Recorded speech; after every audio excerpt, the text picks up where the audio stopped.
Hello everyone. आज हम बात करेंगे क्लास 9th डेमोक्रेटिक पॉलिटिक्स के चैप्टर 4 इलेक्टोरल पॉलिटिक्स के पार्ट 2 के बारे में। इससे पहले वाला जो पार्ट था, पार्ट 1 में हमने बात की थी जो डेमोक्रेसी के बारे में कि what is the meaning of democracy. Then हमने बात की थी टाइप्स ऑफ डेमोक्रेसी, डायरेक्ट और इनडायरेक्ट के बारे में मैंने आपको बताया था। उसके बाद हमने जो चैप्टर शुरू किया था वो किया था व्हाट मीनिंग ऑफ इलेक्शन से। फिर उसके बाद हमने बात की थी why do we need elections, कि हमें इलेक्शन की ज़रूरत क्यों है। फिर हमने बात की थी what makes an election democratic, एक इलेक्शन को क्या डेमोक्रेटिक बनाते हैं। उसके बाद हमने बात की थी is it good to have political competition, ठीक है, पॉलिटिकल कंपटीशन क्या सही है हमारे लिए, उसके बारे में बात की थी। इस वीडियो के दौरान या इस चैप्टर के इस लेक्चर के दौरान जो हम बात करने वाले हैं वो टॉपिक्स हैं what is our system of elections, हमारे यहाँ पर इलेक्शन का क्या सिस्टम है, ठीक है। उसके बाद इसी के अंदर हम बात करेंगे इलेक्टोरल कॉन्स्टिट्यूंसीज़ के बारे में बात करेंगे, रिजर्व कॉन्स्टिट्यूंसीज़ के बारे में बात करेंगे, वोटर लिस्ट क्या होती है उसके बारे में बात करेंगे, ईपीआईसी के बारे में बात करेंगे, इलेक्शन फोटो आइडेंटिटी कार्ड जिनको बोलते हैं, और फिर हम बात करेंगे नॉमिनेशन ऑफ कैंडिडेट, और लास्ट में हम बात करेंगे इलेक्शन कैंपेन्स की कि चुनाव प्रचार कैसे होते हैं। फिर जो इसके बाद वाले जो है नेक्स्ट लेक्चर में हम कवर करने की कोशिश करेंगे। तो आइए शुरू करते हैं। तो हमने जैसे देखा था पिछले जो वीडियो था या पिछला जो लेक्चर था उसमें पार्ट 1 में हमने देखा था कि इलेक्शन की ज़रूरत क्यों है और ऐसी कौन सी बातें जो इलेक्शन को डेमोक्रेटिक बनाती हैं। अब देखते हैं कि इलेक्शन का हमारे यहाँ इंडिया में क्या प्रोसीजर है, क्या सिस्टम है, कैसे इलेक्शन हेल्ड किए जाते हैं, कैसे इलेक्शन जो कैंडिडेट्स है कॉन्टेस्ट करते हैं। तो आइए देखिए। तो elections are held in India in Lok Sabha and Vidhan Sabha, जिसको हम असेंबली बोलते हैं, legislative assembly, regularly after every 5 year, ठीक है। हमारे यहाँ पर जो इलेक्शंस होते हैं वो मेनली जो होते हैं वो लोकसभा डायरेक्ट इलेक्शन जिनको हम बोलते हैं, ठीक है, लोकसभा और विधानसभा के लिए होते हैं, स्पेशली लेजिस्लेटिव असेंबली जिसको हम बोलते हैं, ठीक है। स्टेट की जो पर्टिकुलर स्टेट की होती है विधानसभा, उसके लिए जो असेंबली होती है उसके लिए, और लोकसभा के लिए इलेक्शंस हेल्ड करवाया जाता है, okay. After 5 year the term of all the elected representatives come to an end, ठीक है। अगर हम बात करें लोकसभा और विधानसभा की जो मेंबर्स होते हैं उनका 5 साल के बाद जो टेन्योर है वो कंप्लीट हो जाता है। जो इलेक्टेड रिप्रेजेंटेटिव आज इलेक्ट हो रहे हैं उनका ठीक 5 साल बाद वो जो उनका टेन्योर है वो ख़त्म हो जाएगा और नए जो इलेक्शंस जो करवाए जाएंगे, ठीक है, जिससे कि नए रिप्रेजेंटेटिव्स वहाँ इलेक्ट करके भेज सकें। Elections held in all constituencies at the same time, ठीक है। अगर अब लोकसभा का इलेक्शन हो रहा है तो जितनी भी जो कॉन्स्टिट्यूंसीज हैं लोकसभा के लिए इलेक्शन के लिए, ठीक है, 543 जो मेंबर सेलेक्ट होकर जाते हैं लोकसभा की, उन 543 कॉन्स्टिट्यूंसीज में एक साथ इलेक्शन हेल्ड होते हैं। मतलब हो सकता है कि वो जो फेजेज़ में हो, चरणों में हो, लेकिन ऐसा नहीं है कि आज का जो कुछ कॉन्स्टिट्यूंसीज का इलेक्शन आज हो गया और कुछ का 1 साल बाद हो रहा है, नहीं, एक ही साथ होता है, सबको एक ही साथ शपथ लेनी होती है, ठीक है।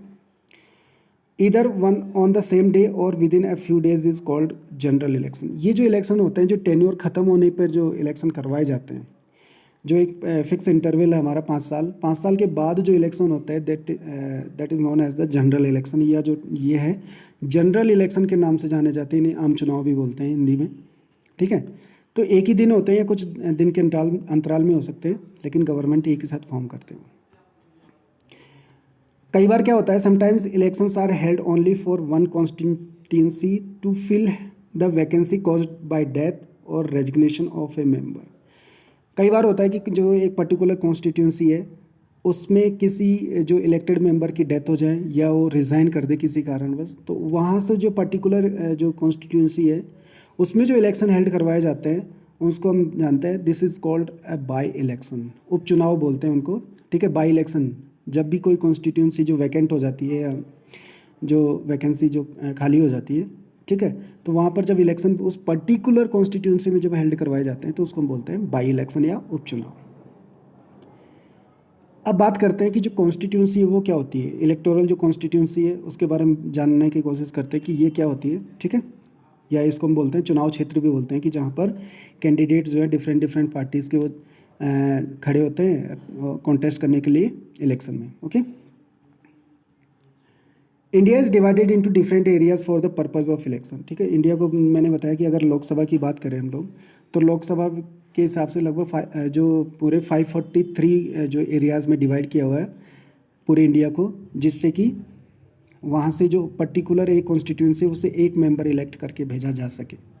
These areas called electoral constituencies. ये जो एरियाज़ होते हैं जिसको हमने इलेक्शन पर्पज़ से जो डिवाइड किया है उसको हम जानते हैं इलेक्टोरल कॉन्स्टिट्यूंसीज़ के नाम से जाना जाता है, या इलेक्टोरल कॉन्स्टिट्यूंसी उसको बोलते हैं। The voters will live in an area elect one representative. जो एक पर्टिकुलर किसी एरिया में रह रहे हैं, जो एक कॉन्स्टिट्यूंसी में रह रहे हैं, वो वहाँ से एक ही कैंडिडेट को या एक रिप्रेजेंटेटिव को इलेक्ट करके भेजेंगे। ठीक है, चाहे कितने भी कैंडिडेट वहाँ खड़े हो रहे हो, इलेक्शन कॉन्टेस्ट कर रहे हो, लेकिन किसी एक को जो ज़्यादा वोट लेके आता है, जो जीतता है, वो उसको रिप्रेजेंटेटिव के रूप में भेजा जाता है। Okay, for Lok Sabha elections India is divided into 543 constituencies. Okay, the representative elected from each constituency is called a member of parliament और एन एमपी। लोकसभा के लिए जो एक पर्टिकुलर कॉन्स्टिट्यूंसी होती है, उससे जो एक रिप्रेजेंटेटिव इलेक्ट होके जा रहा है, उसको हम जो जानते हैं मेंबर ऑफ पार्लियामेंट के नाम से जानते हैं। मेंबर ऑफ पार्लियामेंट बोला जाता है, या शॉर्ट में उसको हम बोलते हैं एमपी के नाम से बोलते हैं। तो एग्जाम में आपसे ये क्वेश्चन भी पूछ लिया जाता है कि what is the full form of MP, तो member of parliament. Same, each state is divided into specific number of assembly constituencies. ठीक है, हर स्टेट जो है वो असेंबली कॉन्स्टिट्यूंसीज में भी डिवाइड होता है, पर ये वेरी करता है हर स्टेट की अलग अलग, कि किसी स्टेट में हो सकती है कि ज़्यादा सीट हो, किसी में कम हो, according to their area and population. ठीक है, पॉपुलेशन के हिसाब से इसको जो डिवाइड कर लिया जाता है, एरिया के हिसाब से डिवाइड कर लिया जाता है कि कितनी सीट उस विधानसभा की होंगी, या जो बात करें असेंबली, लेजिस्लेटिव असेंबली, उसके लिए होंगी। In this case, the elected representatives is called the member of legislative assembly or an MLA। ठीक है, जो स्टेट लेजिस्लेटिव असेंबली के लिए जो एरिया डिवाइडेड होते हैं, और वहाँ से जो जो मेंबर इलेक्ट होके जाते हैं, जो रिप्रेजेंटेटिव इलेक्ट होके जाता है, उसको हम बोलते हैं मेंबर ऑफ लेजिस्लेटिव असेंबली, और या फिर हम बोले MLA, member of legislative assembly, MLA। तो इसकी भी आपको फुल फॉर्म पता होनी चाहिए। ठीक है, each parliamentary constituency has with in its several assembly constituencies. एक पार्लियामेंट्री जो कॉन्स्टिट्यूंसी होती है, यानी कि एक लोकसभा की जो कॉन्स्टिट्यूंसी होती है, उसमें हो सकता है कि जो लेजिस्लेटिव असेंबली जो है, स्टेट की जो असेंबली है, उसमें बहुत सारी जो कॉन्स्टिट्यूंसीज उसकी हों। ठीक है, यानी कि हम कह सकते हैं कि जो पार्लियामेंट्री जो कॉन्स्टिट्यूंसी होती है वो बड़ी होती है किसके कंपैरिजन में, स्टेट असेंबली की जो कॉन्स्टिट्यूंसी होती है उसमें। एक पार्लियामेंट्री कॉन्स्टिट्यूंसी में स्टेट असेंबली एक से ज़्यादा हो सकती है। ठीक है, the same principle applies for panchayat and municipal elections. ये जो ऊपर वाले जो प्रिंसिपल्स हैं, या जो सेम डिवाइडेशन जो है, उसको भी सेम जो थर्ड लेवल ऑफ गवर्नमेंट हमारी है, जिसको हम लोकल गवर्नमेंट या पंचायत राज बोलते हैं, वहाँ पर भी अप्लाई होते हैं। ओके, ईच विलेज और town is divided into several wards. ठीक है, हर जो गांव होता है, या जो विलेज होता है, या टाउन होता है, वो सेवरल वार्ड्स में डिवाइड किया जाता है।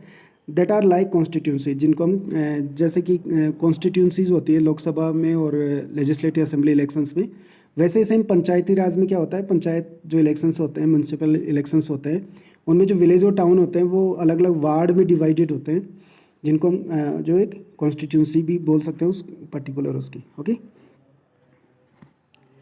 Each ward elects one member of each the village और द अर्बन लोकल बॉडी। ठीक है, वही सेम प्रोसेस, जैसे एक कॉन्स्टिट्यूंसी से एक मेंबर इलेक्ट होके जाता है, रिप्रेजेंट होके जाता है, सेम वैसे एक कॉन्स्टिट्यूंसी से जैसे एक मेंबर इलेक्ट होके जाता है, सेम वैसे एक वार्ड से भी एक मेंबर इलेक्ट होके जाएगा, वन रिप्रेजेंटेटिव इलेक्ट होके जाएगा। Sometimes these constituencies are counted as seats. ठीक है, ये जो एक पर्टिकुलर जो कॉन्स्टिट्यूंसी है उसको एक सीट के नाम से भी जानते हैं। जैसे आपने सुना होगा, एक बात करते हैं लोगों को कि यार इस बार उस पार्टी की कितनी सीट आई, या पार्टी ए की कितनी सीट थी, पार्टी बी की कितनी सीट थी। ठीक है, तो ये जो सीट है इसका मतलब है कि उस पर्टिकुलर कॉन्स्टिट्यूंसी, ये जो 543 अगर हम बात करें लोकसभा की, तो पूछा जाता है कि 543 जो कॉन्स्टिट्यूंसीज हैं उसमें से कितने जो कॉन्स्टिट्यूंसीज हैं जिनमें से पार्टी ए के कैंडिडेट जीत गए। तो मान लीजिए सपोज दैट एक पार्टी ए है, उसके कैंडिडेट जीत गए 100, तो हम बोलेंगे कि पार्टी ए को 100 सीट्स मिली है। ठीक है, एक particular constituency is equal to seat, यानी कि उसको सीट बोल देते हैं हम कॉन्स्टिट्यूंसी को। For each constituency represents 1 seat in the assembly also. ठीक है, असेंबली में भी वही सेम होता है कि असेंबली इलेक्शंस में भी एक सीट के लिए एक रिप्रेजेंटेटिव होता है। अब हम बात करते हैं कुछ जो कॉन्स्टिट्यूंसीज होती हैं वो उनको हम रिजर्व कर दिया जाता है यहाँ पर फॉर द SC STs के लिए। तो यहाँ पर हम बात करेंगे रिजर्व कॉन्स्टिट्यूंसीज क्या होती है।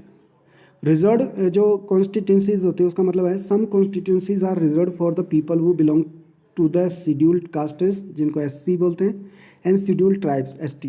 ठीक है, कुछ सीट उनके लिए जो उनके जो रेशो है या जो उनका प्रोपोर्शन है, उनका जो प्रोपोर्शन है उसको बढ़ाने के लिए वहाँ कुछ सीट्स जो है रिजर्व कर दी जाती है, ताकि उस पर्टिकुलर सीट से केवल उसी कास्ट की या जिसको बोले उसी कैटेगरी के जो रिप्रेजेंटेटिव है वो इलेक्ट होके आ सके। ओके, ऐसे in the Lok Sabha 84 seats are reserve for the SC and 47 for the ST। Lok Sabha की अगर हम बात करें तो 84 जो सीट्स हैं वो SC के लिए जो रिजर्व है, और 47 जो सीट्स हैं वो ST के लिए रिजर्व है। Okay, in SC reserve constituency only someone who belong to the scheduled caste will be elect. Okay, उसको जो एक पर्टिकुलर जो अगर हम बात करें कि SC जो कैटेगरीज होते हैं, ठीक है, SC कैटेगरीज जहाँ पर इलेक्शन मतलब रिजर्व है, वहाँ से क्या होगा, जो पर्टिकुलर जो ST के लिए जो SC के लिए जो रिजर्व है वहाँ से सिर्फ SC का कैंडिडेट ही जो एज ए रिप्रेजेंटेटिव आएगा। Okay, only those belonging to the scheduled tribes can contest an election from a constituency reserve for ST। ठीक है, जो ST के लिए रिजर्व है वहाँ से केवल ST के कैंडिडेट्स या जो रिप्रेजेंटेटिव्स हैं कैंडिडेट्स हैं वो वहाँ पर इलेक्शन कॉन्टेस्ट कर सकते हैं वहाँ, और दूसरी जो कैटेगरी के लोग हैं वो कॉन्टेस्ट नहीं कर सकते। Okay, caste can stand for election, only ST caste can stand for election. ST caste के जो कैंडिडेट्स होंगे वही वहाँ पर इलेक्शन में कॉन्टेस्ट कर सकते हैं। In many states seats in rural panchayat and urban municipalities and corporation local bodies are now reserve for other backward classes OBC and women candidates as well as.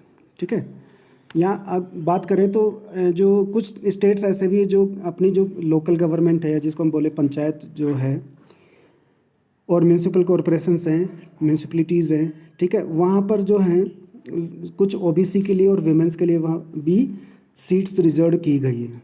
Okay, तो ये it was the reservation system in Lok Sabha, legislative assemblies and local government. I hope आपको ये clear हुआ होगा कि reserve जो seats होते हैं उनका क्या मतलब है।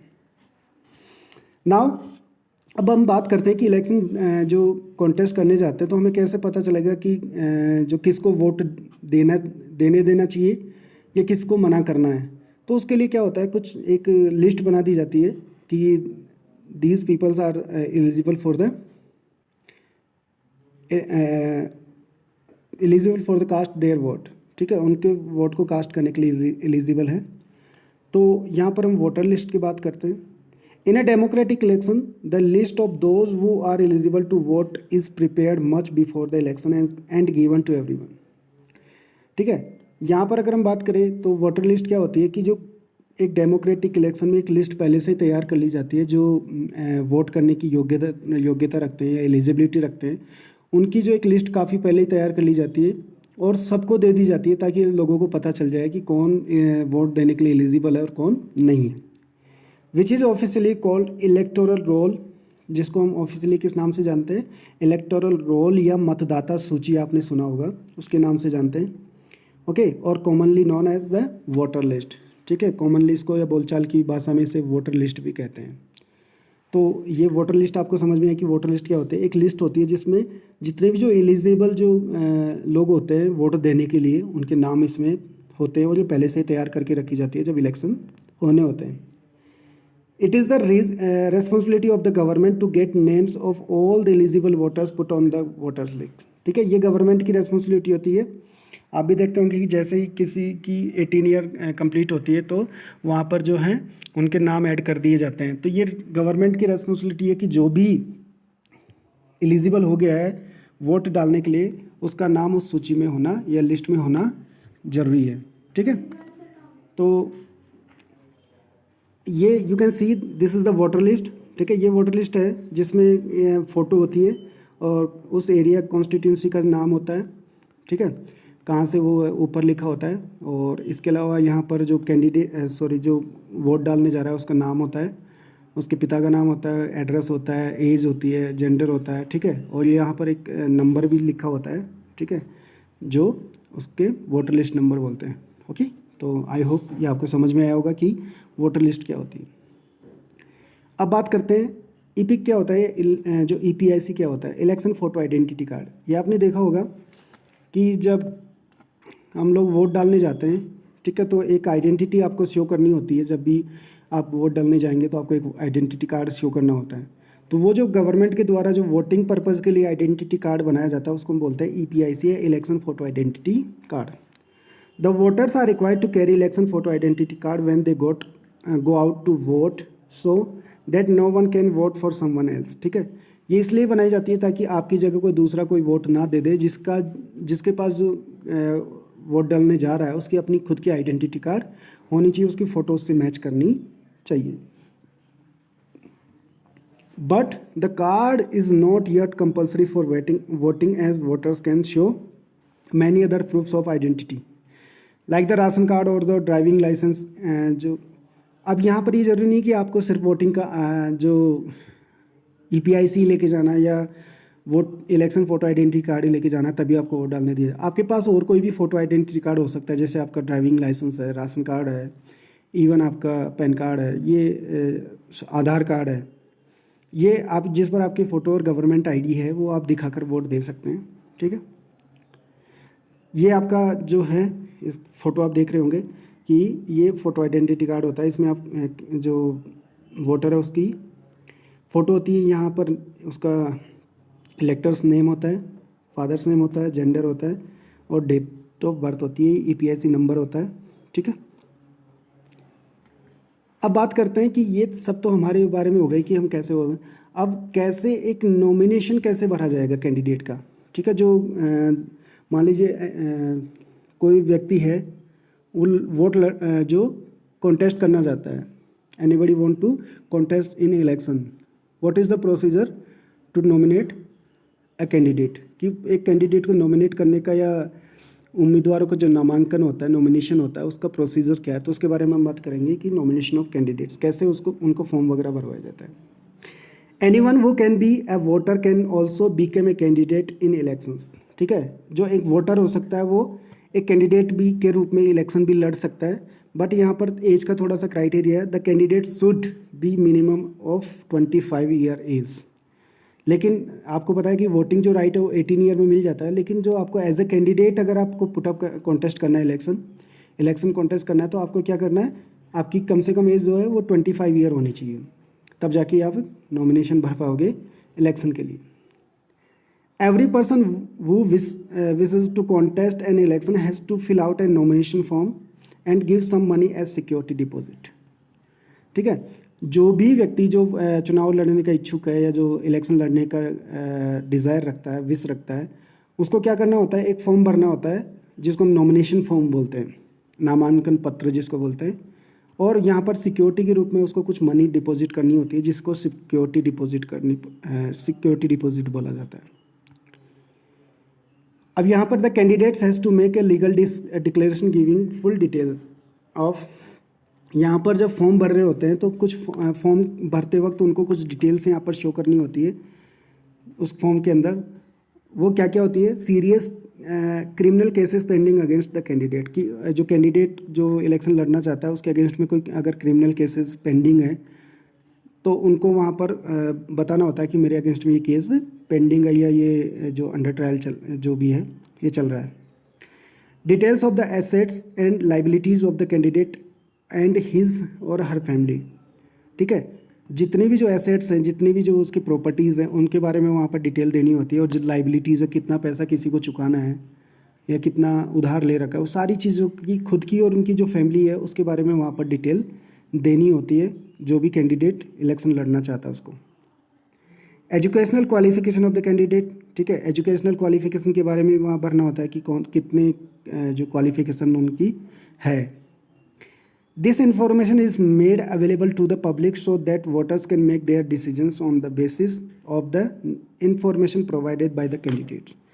ये जो इन्फॉर्मेशंस जो कैंडिडेट्स प्रोवाइड करवा रहे हैं इलेक्शन कमीशन को, वो पब्लिकली कर दी जाती है ताकि लोग अपने सूटेबल लीडर को, अपने जो लीडर चूज कर रहे हैं उनकी क्वालिफिकेशन, उनके एसेट्स, लाइबिलिटीज़, क्रिमिनल केसेस वगैरह के बारे में अवेयर हो सके। और अगर वे इनसे अवेयर होंगे तो they can choose there suitable leader, वो अपने जो सूटेबल लीडर को चूज़ कर सकते हैं। अब बात करते हैं, ये हो गया नॉमिनेशन हमने भर दिया। नॉमिनेशन भरने के बाद अब इलेक्शन का प्रचार करना शुरू करते हैं, ठीक है। तो इलेक्शन कैंपेन क्या होता है? चुनाव अभियान जिनको बोलते हैं। The election campaigns are conducted to have a free and open discussion about who is the better representative and in turn which party will make a better government, ठीक है। जब चुनाव चलते हैं तो लोग देखा होगा अपने डिफरेंट जो पार्टीज से बिलोंग करने वाले कैंडिडेट्स आते हैं, आपको बहुत सारे प्रोमिसेस करके जाते हैं कि हम आपके लिए जो कॉलेजेस बनवाएंगे, हम आपके लिए जो वाटर फैसिलिटीज़ बढ़ाएंगे, हम आपके लिए रोड अच्छे बना देंगे, हम आपकी ये करेंगे, ठीक है। तो सब लोग अपनी अपनी पॉलिसीज़ एंड प्रोग्राम्स के बारे में लोगों को बताते हैं और लोग क्या करते हैं, जो डिस्कशन करना शुरू करते हैं कि which is the better party for them, कि कौन सी पार्टी उनके लिए बेटर है, एंड वो is the better for representative, कौन जो रिप्रेजेंटेटिव है वो अच्छा है उनके लिए, ठीक है। In India election campaigns take place for 2 week period between the announcement of the final list of candidates and the date of polling. जब नॉमिनेशन भर दिया जाता है, वो नॉमिनेशन भरने के बाद जो फाइनल कैंडिडेट्स की लिस्ट आ जाती है, उसके 2 वीक या जिसको हम बोले कि जो इलेक्शन जो होना है, जिस दिन पोलिंग डेट है, उसके 2 वीक तक यहाँ पर क्या करना होता है, जो प्रचार कर सकते हैं, इलेक्शन कैंपेन करने का टाइम होता है वो। During this period the candidates contact their voters, political leaders, addresses election meetings and political parties mobilise their supporters, ठीक है। इस दौरान क्या करते हैं लोग, जो कैंडिडेट्स होते हैं वो वोटर्स से कांटेक्ट करते हैं, उनको मनाने की कोशिश कर बताते हैं कि हम आपके लिए ये करेंगे, उनको कन्विंस करने की कोशिश करते हैं। Political leader address elections meetings, और वहाँ पर जो मीटिंग्स होती हैं, मीटिंग वगैरह जो बुलाई जाती है, उनको एड्रेस करते हैं leaders. And political parties mobilise their supports, और जो पॉलिटिकल पार्टीज जो अपने सपोर्टर्स को वहाँ पर मोबिलाइज करते हैं, इकट्ठा करते हैं, ताकि वो मतलब जीतने की कोशिश करते हैं पूरी तरीके से।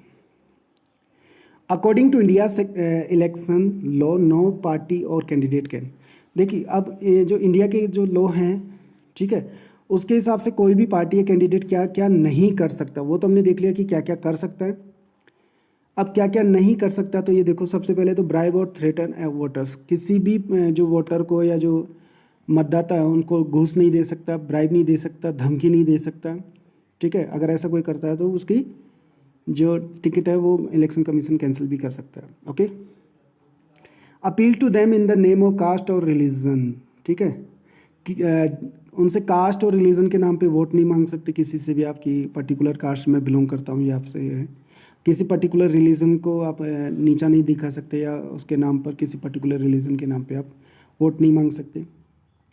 Use government resources for election campaigns, even government जो रिसोर्सेज है, जो गवर्नमेंट एग्जिस्टिंग जो गवर्नमेंट है, वो भी गवर्नमेंट रिसोर्सेज को यूज़ नहीं कर सकती ड्यूरिंग इलेक्शंस, ओके। और spend more than 50 lakh in constituency for Lok Sabha और 20 lakh in constituency in an assembly election, और 50 लाख से ज़्यादा जो खर्च नहीं कर सकते लोकसभा इलेक्शन के लिए, और 20 लाख से ज़्यादा खर्च नहीं कर सकते असेंबली इलेक्शंस के, ठीक है। ये सारा ब्यौरा किसको देना होता है?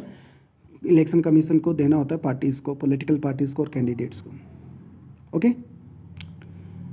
If any political party does so their election can be rejected by the court, ठीक है।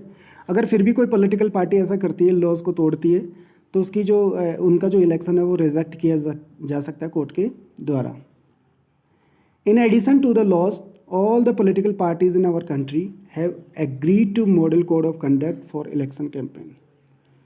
ठीक है, अगर हम बात करें इन कानूनों के अलावा या जो ये लॉज हैं इनके अलावा हमारे देश में जो जितने भी पॉलिटिकल पार्टीज़ हैं, ठीक है, उन्होंने क्या किया, जो चुनाव प्रचार की जो एक कोड ऑफ कंडक्ट बोलते हैं उसको, आचार संहिता, आदर्श आचार संहिता जिसको बोलते हैं, उसको भी स्वीकार करते हैं। और ठीक है, मतलब एक आचार संहिता लग जाती है जिसको हम बोलते हैं, और इसमें उम्मीदवार और पार्टियों को ये सब करने की मनाही है जैसे कि नीचे दी गई, अगर जो अकॉर्डिंग टू लॉ या according to code of conduct, अगर कोड ऑफ कंडक्ट लग गया, आचार संहिता जिसको बोलते हैं वो लग गई, तो उसके बाद क्या क्या नहीं किया जा सकता। देखो, use any place of worship for election propaganda. ठीक है, किसी भी जो धर्म स्थल है जिसकी बात करें कि वर्शिप, जैसे मॉस्क, टेम्पल है, चर्च है, इनको यूज़ नहीं किया जा सकता चर्च चुनाव प्रचार के लिए, इलेक्शन कैंपेन के लिए, प्रोपेगेंडा के लिए। Use government vehicles, aircraft and official for elections. ठीक है, इलेक्शंस के लिए जो ऑफिशियल्स को या अधिकारियों को सरकारी वाहन हो या विमान हो, उनको यूज़ नहीं किया जा सकता किसी भी पार्टी और कैंडिडेट के द्वारा। Once elections are announce, minister shall not lay foundation stone of any projects. ठीक है, अगर एक बार इलेक्शन की डेट फिक्स हो गई, आचार संहिता लग गई, तो उसके बाद कोई भी मिनिस्टर जो एग्जिस्टिंग गवर्नमेंट के मिनिस्टर है वो क्या नहीं कर सकते, किसी भी प्रोजेक्ट का शिलान्यास नहीं कर सकते, स्टोन नहीं रख सकते, फाउंडेशन स्टोन जिसको बोलते हैं वो नहीं कर सकते। Take any big policy decisions, कोई भी बड़ी जो पॉलिसी डिसीजंस नहीं ले सकते उस टाइम। और make any promises of providing public facilities, और किसी भी टाइप की जो पब्लिक फैसिलिटीज़ प्रोवाइड करवाने की प्रोमिसेस वहाँ पर नहीं की जा सकती गवर्नमेंट या मिनिस्टर के द्वारा कि हम आपको ये करेंगे, जब एक बार इलेक्शन अनाउंस हो जाए या आचार संहिता लग जाए, कोड ऑफ कंडक्ट लग जाए। तो इस पार्ट में इतना ही है। इस पार्ट या इस लेक्चर के दौरान हमने जो डिस्कस किया कि what is our system of election, जिसमें हमने इलेक्टोरल कॉन्स्टिट्यूंसीज़ के बारे में बात की, रिजर्व कॉन्स्टिट्यूंसीज़ के बारे में बात की, ओके, और वोटर लिस्ट के बारे में बात की, EPIC के बारे में बात की, नॉमिनेशन ऑफ कैंडिडेट के बारे में बात की, और लास्ट में हमने इलेक्शन कैंपेन के बारे में बात की। इस अगले वीडियो में हम इस चैप्टर को कंक्लूड करने की कोशिश करेंगे, अगले लेक्चर में इसको पूरा करने की कोशिश करेंगे। ठीक है, थैंक यू फॉर वॉचिंग। अगर आपको कोई भी डाउट हो, किसी भी प्रकार की कोई बात समझ में नहीं आ रही हो, तो आप कमेंट बॉक्स में कमेंट करके मुझसे पूछ सकते हैं। Okay, thank you very much. Oh my God, अरे